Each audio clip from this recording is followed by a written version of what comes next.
welcome back to Star Learner. Today we are going to see how to teach preposition. Preposition बच्चों को कैसे पढ़ाते हैं, इसके बहुत ही इंटरेस्टिंग से गेम्स और सॉन्ग्स में कुछ एक्टिविटीज़ लेकर आई हूँ, क्योंकि बच्चों को अगर ग्रामर एज इट इज़ पढ़ाया जाए तो वो बोर हो जाते हैं और समझ भी नहीं आता उनके। तो हमको कुछ ऐसा करना चाहिए जिससे वो इंटरेस्टिंग भी हो और उनको अच्छे से लर्न हो जाए। तो आज मैं आपसे कुछ ऐसे ही टिप्स एंड ट्रिक्स शेयर करूँगी। Preposition, word which shows where someone or something is. ये वो वर्ड है जो समवन और समथिंग कहाँ है वो बताते हैं, जिनको हम प्रीपोजिशन और डायरेक्शन वर्ड्स भी कहते हैं। यहाँ मैंने कुछ ओनली फ्यू वर्ड्स मैंने शेयर किए हैं। In, on, under, over, out, front, behind, into, down, up, upon, with, between, below. बच्चों को इनिशियली थोड़े ही वर्ड्स कराने चाहिए, जब तक कि कॉन्सेप्ट क्लियर नहीं होता उसके बाद आप वर्ड्स बढ़ाते जा सकते हैं। तो इनको प्रीपोजिशन को कैसे पढ़ाना है, पहले तो हम देखेंगे पोएम और सॉन्ग के हेल्प से। पहला जो है मेरा poem, chicken and hen, chicken and hen, chicks in the farm yard, chicks in the pen, chicks in the kitchen, under the chair, chicks on the door step, chicks on the stairs.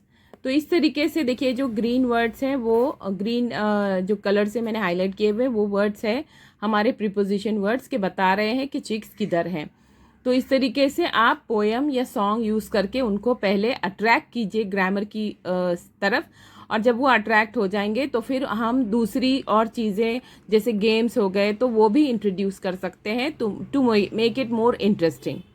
Next जो चीज़ है वो आप hide and seek खेल सकते हैं as a game बच्चों के साथ। आप कहीं छुप जाइए और फिर वहाँ पर बच्चे को ढूंढने बताइए। सपोज़ आप कर्टन के पीछे छुप जाइए और बच्चा जब ढूंढेगा तो आप आवाज़ दे के बता सकते हैं कि I am behind the curtain, या द बॉय, जो भी आपके बच्चे का नाम है, suppose Raju is under the table, जैसे कि आप इस पिक्चर में देख सकते हैं। तो इस तरीके से अंडर, बिहाइंड, इन फ्रंट, इस तरीके से आप अलग अलग जगह छुप कर उनको हाइड एंड सीक गेम के जरिए भी प्रीपोजिशन सिखा सकते हैं। नेक्स्ट है हमारा प्रीपोजिशन पपी। यहाँ पे मैंने पपी लिया हुआ है, आप कोई दूसरा प्रॉप भी यूज़ कर सकते हैं, जैसे कार हो गया, प्रीपोजिशन कार, या प्रीपोजिशन टॉय, या कोई भी प्रीपोजिशन पम्पकिन ये कर लीजिए। तो अगर आप जो भी चीज़ यूज़ कर रहे हैं तो उसका या तो आप पिक्चर यूज़ कीजिए या तो फिर वो टॉय होना चाहिए। वो देख कर बच्चे को फिर आप आइडेंटिफाई करने लगाएंगे कि वेयर इज़ द पपी।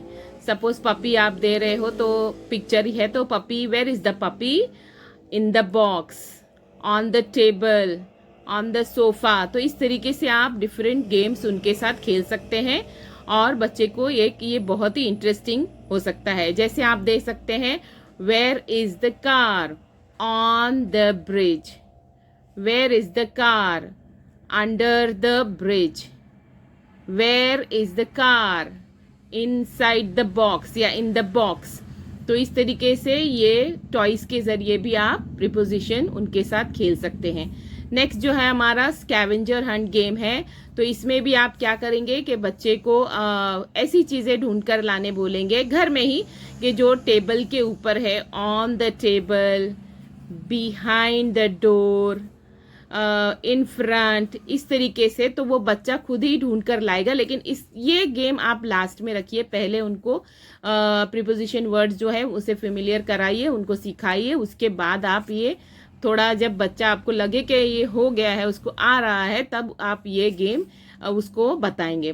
तो उसके बाद जो आप नेक्स्ट एक्टिविटी करेंगे वो इस तरीके के कुछ कार्ड दे देंगे बच्चों को, और एक सपोज ग्लास ले लिया या जो भी कोई, और एक बॉल दे देंगे या कोई भी टॉय, और फिर बच्चा उस कार्ड को पढ़कर फिर वो टॉय उसके साथ में वो एक्टिविटी करेगा। जैसे है इन, तो वो बच्चा उसके अंदर बॉल को ड्रॉप करेगा कि the ball is in the glass. On, तो वो उसके ऊपर रखेगा। बाय, तो बच्चा बाजू में रख देगा, जैसे by the glass, the ball is by the glass. इस तरीके से कुछ एक्टिविटीज़ आप इंटरेस्टिंग बना सकते हैं। कोई भी टॉय या उनकी जो भी एक्टिविटीज़ है, या ग्लास लाने के लिए बोलिए, या कोई चीज़ आप उनको रखने के लिए बोलिए, जैसे please keep it in the drawer, please take it out. तो इस तरीके से कपड़े रखते हुए, निकालते हुए, बुक्स रखने के लिए आप छोटे छोटे फ्रेजेस, जो प्रीपोजिशनल फ्रेजेस हैं उनका भी यूज़ कर सकते हैं। पहले तो इनिशियली आप वर्ड्स यूज़ करिए, उसके बाद आप प्रीपोजिशनल फ्रेजेस पे भी जा सकते हैं। तो इस तरीके से प्रीपोजिशन को सीखना आप अपनी तरीके से और इंटरेस्टिंग बना सकते हैं। तो इस तरीके से थे ये कुछ प्रीपोजिशनल एक्टिविटीज़ थी, और कुछ गेम सॉन्ग जो यूज़ करके आप प्रीपोजिशन को एक मज़ेदार टॉपिक बना सकते हैं। आई होप आपको ये पसंद आई होंगी और इफ़ेक्टिव लगेंगी। आप इनको ज़रूर यूज़ कीजिए बच्चों को सिखाने के लिए। Thank you for watching.